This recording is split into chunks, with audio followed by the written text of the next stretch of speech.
Hello guys ऑयलेस अहम YouTube channel आपनालोকক आंतरिक शुभेच्छा ज्ञापन करिलो। আজি आपनालोকৰ কাৰণে এডিআৰই বিষয় লৈ পেলাই আৰু এটা গুৰুত্বপূৰ্ণ ভিডিঅ' লৈ আহিছো। আজিৰ ভিডিঅ'ত আপোনালোকে গম পাব যে মুখ্যমন্ত্ৰী মহোদয়ে ফেসবুক লাইভত এডিআৰই এক্সামৰ বিষয়ে কি কৈছিলে আৰু যোৱা এডিআৰই এক্সামত যি প্ৰবলেম হৈছিল তাৰ বিষয়ে কিছুমান কথা কৈছে আৰু 29 তাৰিখৰ এডিআৰই এক্সামৰ বিষয়ে মুখ্যমন্ত্ৰী মহোদয়ে ইয়াত কি কৈছে আপোনালোকে লাইভ ভিডিঅ'টো শুনিলে গম পাব। অতি গুৰুত্বপূৰ্ণ কথাবিলাক ক'লে সেই কাৰণে আপোনালোকক এই ভিডিঅ'টো প্ৰস্তুত কৰিছো। আপোনালোকে যেতিয়া এই ভিডিঅ'টো মুখ্যমন্ত্ৰী মহোদয়ৰ পৰা শুনিব তেওঁ কি কথাখিনি কৈছে তেতিয়া হলে ডিটেইলছ কথাখিনি আপোনালোকে গম পাই যাব।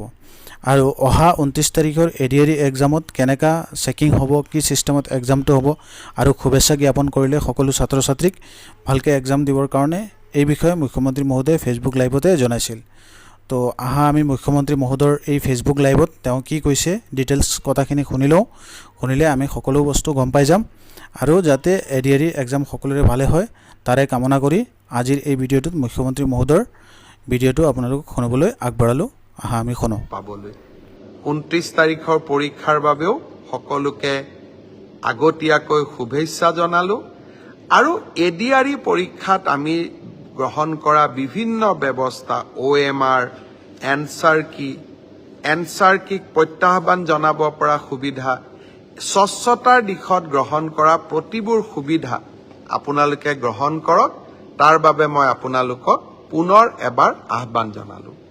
শেষত আকৌ এটা কথাৰে সামৰণি মাৰিছো।